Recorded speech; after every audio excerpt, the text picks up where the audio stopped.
Hello बच्चों। आप लोगों की एक बहुत बड़ी परेशानी है मात्राएं।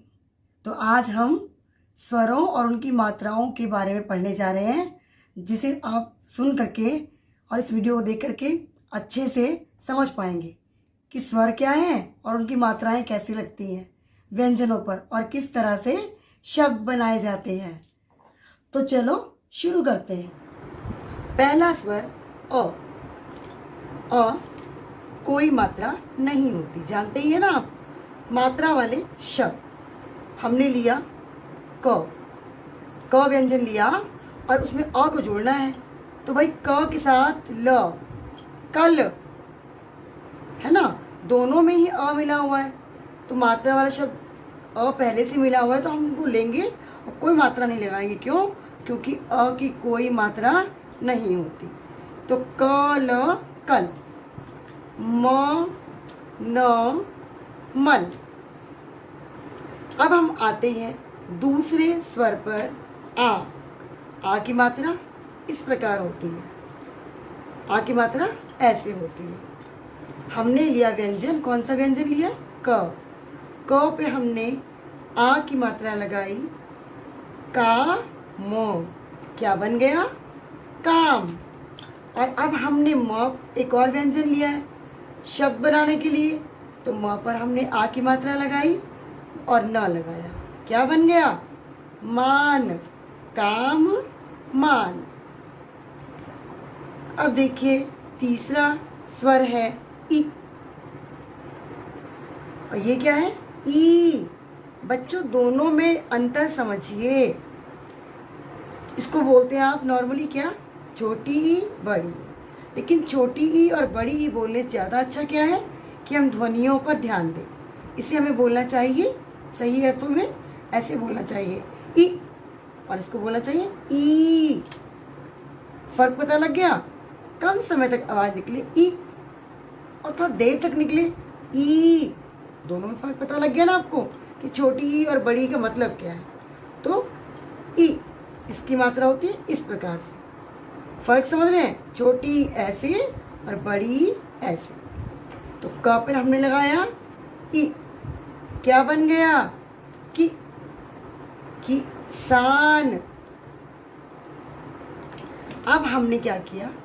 म व्यंजन लिया, लगाइए मी, मीनार। मीनार, कुतुब मीनार, जानते हैं ना आप कुतुब मीनार? दिल्ली में है ये इमारत।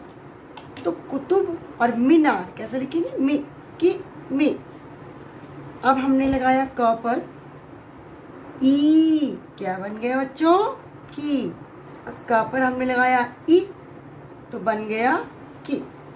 अब हमने लगाया क पर ई, तो बन गया की।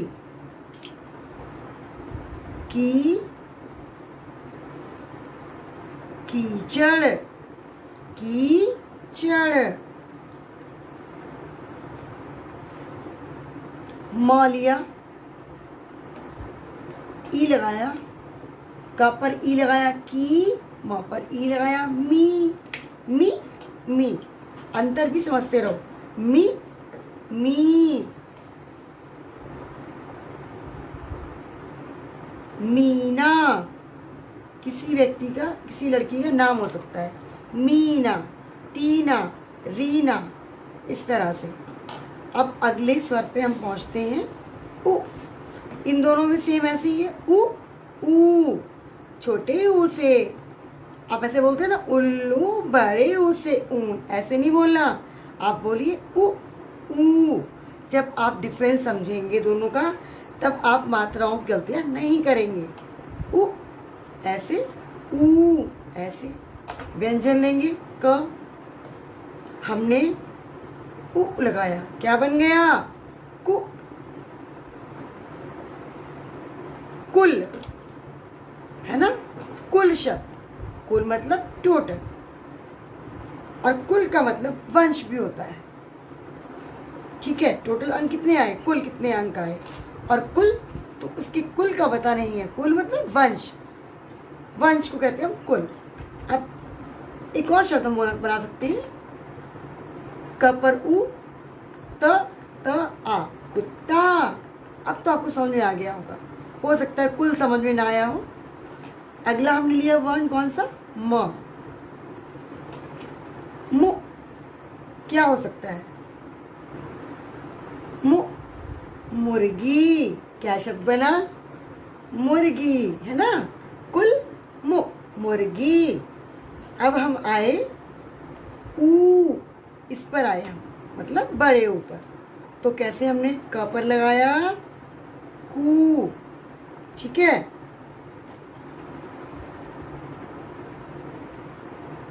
और ल लगा दिया, ये बन गया कूल। कूल मतलब वो ठंडा ठंडा कूल, कूल वो वाला नहीं। कूल मतलब नदी का किनारा। कूल माने नदी का किनारा, समझे आप। बैंक ऑफ रिवर जो बोलते हैं, कूल।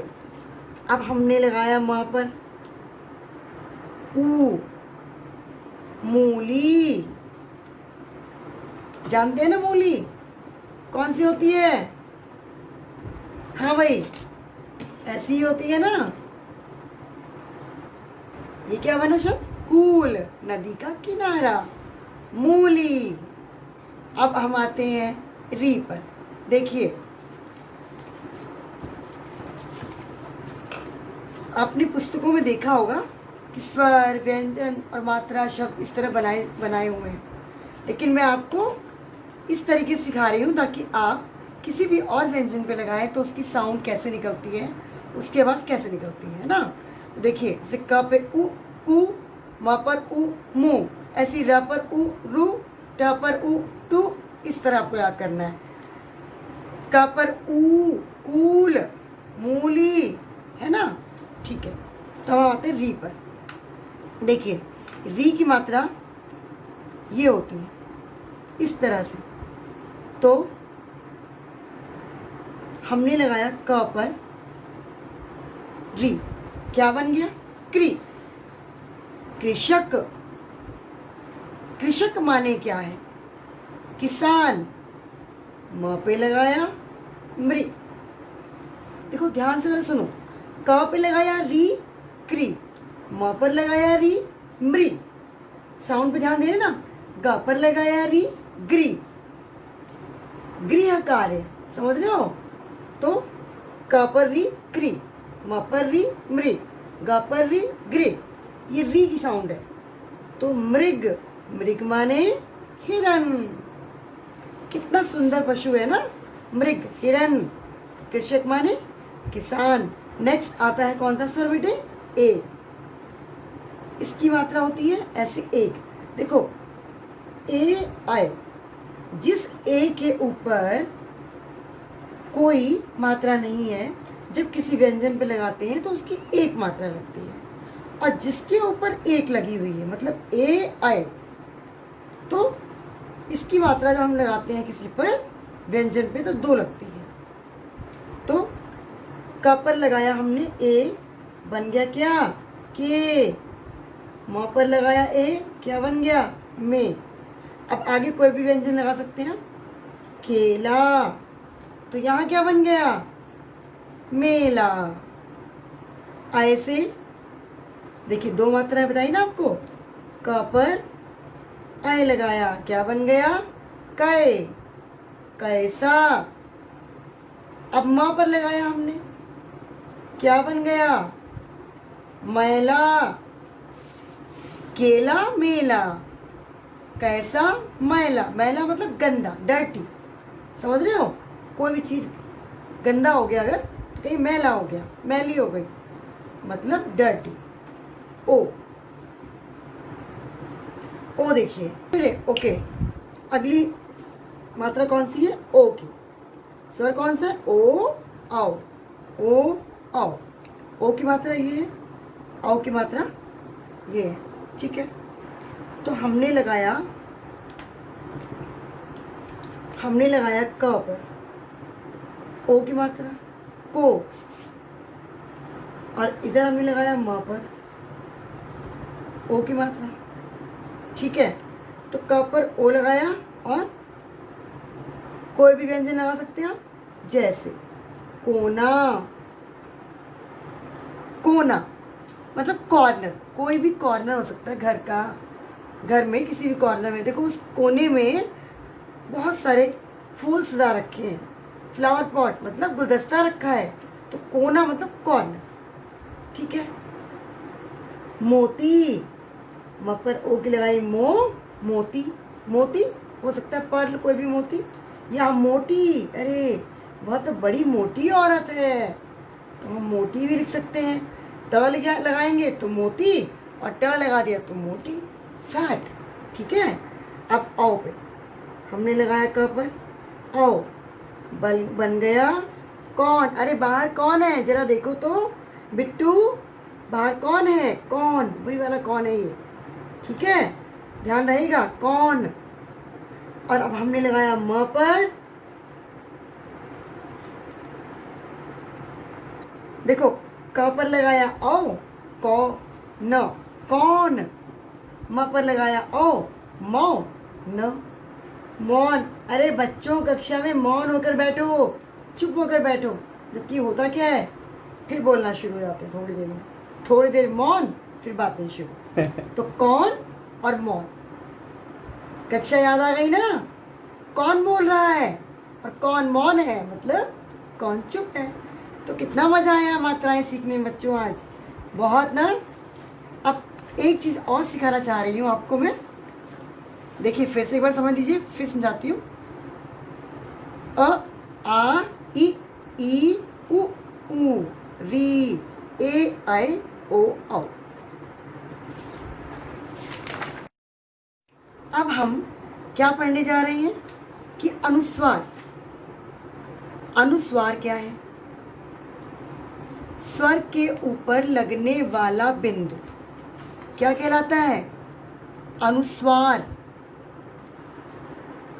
श पर हमने अनुस्वार लगाया।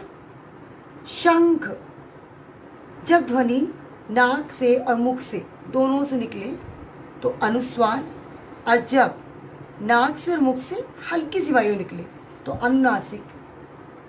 इसमें थोड़ी अधिक निकलती है वायु, हवा, इसमें थोड़ी कम। तो स्वर के ऊपर लगने वाला बिंदु अनुस्वार कहलाता है। शंख, कंघा, बंदर, पंख, मंदिर, इस तरह से और भी शब्द हैं। अनुनासिक, स्वर के ऊपर लगा चंद्र बिंदु अनुनासिक कहलाता है। चलिए तो आगे पढ़ते हैं हम, अनुस्वार क्या है। स्वर के ऊपर लगने वाला बिंदु अनुस्वार। शंख, कंघा, बंदर, प पे लगाया, पंख, म पे लगाया, मंदिर, इस तरह से है ना, आ पे लगाया, अंदर, अनुस्वार। अब हम नेक्स्ट पे आते हैं, अनुनासिक। स्वर के ऊपर लगा चंद्र बिंदु अनुनासिक कहलाता है। अनुनासिक,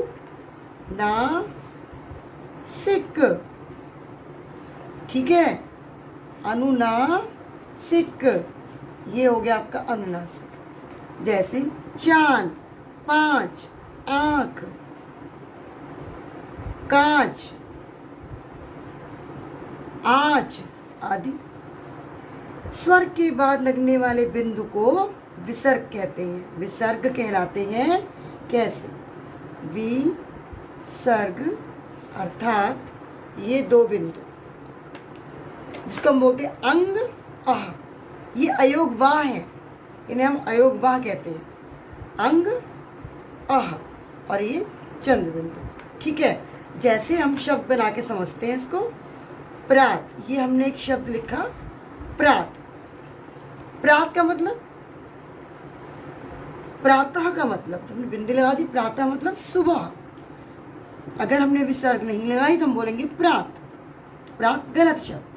जब हम लगा देंगे विसर्ग, इसकी साउंड जो निकलती है ना, वो कैसे निकलती है, आह, इस तरह आवाज निकलती है, ह की साउंड से। विसर्ग आह बोलते ना हम, प्रात, और लगाया हमने प्रातः। अत लिखा हमने, ये अत, और हमने लगा दिया विसर्ग, तो कैसे साउंड निकलेगी, अतः। स्वत, स्वतः मतलब अपने आप, हमने लगाया विसर्ग, बन गया स्वतः। प्रातः, अतः, स्वतः। अब देखिए, अब आते हैं संयुक्ताक्षर। हमने पढ़ा था संयुक्त व्यंजन। पिछली वीडियो में हमने क्या पढ़ा था कि 4 संयुक्त व्यंजन होते हैं। संयुक्त व्यंजन होते हैं कौन कौन से? एक तो ये अक्ष, त्र, श्र और ज्ञ। पिछली वीडियो में आपने ध्यान दिया होगा तो क्या देखा होगा कि अक्ष, त्र, श्र, ज्ञ 4 संयुक्त व्यंजन होते हैं और ये है संयुक्ताक्षर। संयुक्ताक्षर। ओके बच्चों, तो संयुक्त अक्षर का मतलब दो अक्षरों को जब हम मिलाकर लिखते हैं, देखिए 2 अक्षर मतलब 2 व्यंजन, 2 वर्ण, जब 2 व्यंजनों को मिलाकर बोला अथवा लिखा जाए तो वे संयुक्त अक्षर कहलाते हैं। जैसे न और न, जब हम न और न को लिखेंगे मिलाकर तो हम ऐसे नहीं लिखेंगे अनन, गलत हो गया। हम पहले वाले को क्या करते हैं, ऐसे हम अलग कर सकते हैं, लेकिन कुछ व्यंजनों को लिखने के लिए निश्चित चिन्ह बनाए गए हैं। बता दिया गया है हाँ भाई कि क हम आधा ऐसे लिखेंगे, म आधा ऐसे लिखेंगे, न आधा हम ऐसे लिखेंगे। तो कुछ तो चिन्ह निश्चित हैं, लेकिन कुछ निश्चित नहीं है, तो हम ऐसे लगा करके हलंत लगा करके उसको आधा कर देते हैं। तो जब हम इस देखिए 2 अक्षर है ना, ये 2 अक्षरों को जब मिलाते हैं तो पहले वाले को आधा कर देते हैं, उसका स्वर निकाल देते हैं, उसको स्वर रहित कर देते हैं। तो अब इसकी साउंड कैसे होगी, इसका अ निकल गया तो न, नन, तो हमने एक शब्द बनाया, अनन गलत है। अब हम सही शब्द कैसे बनाएंगे, अन्न, प्रसन्न। समझे बच्चों?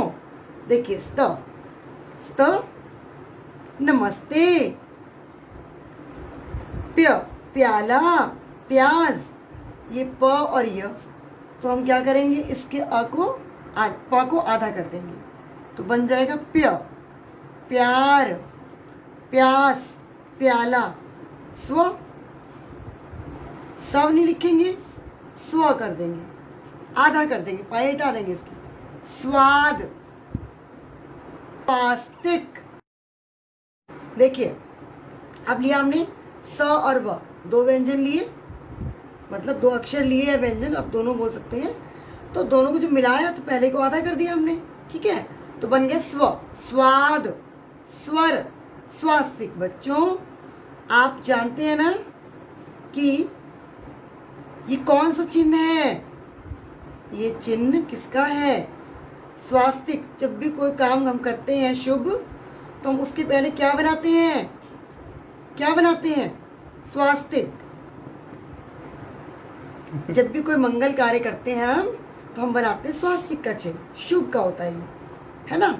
तो इसको हम कैसे लिखेंगे, स्वाद, स्वर, स्वास्थ्य। ठीक है बच्चों, अब मैं उम्मीद करती हूँ कि आप सबको मात्राएं समझ में आ गई होंगी। संयुक्त अक्षर क्या है आप वो भी समझ गए होंगे। ये जो अयोगवा, अनुस्वार, अनुनासिक, विसर्ग, इन सब के बारे में हमने आज जाना।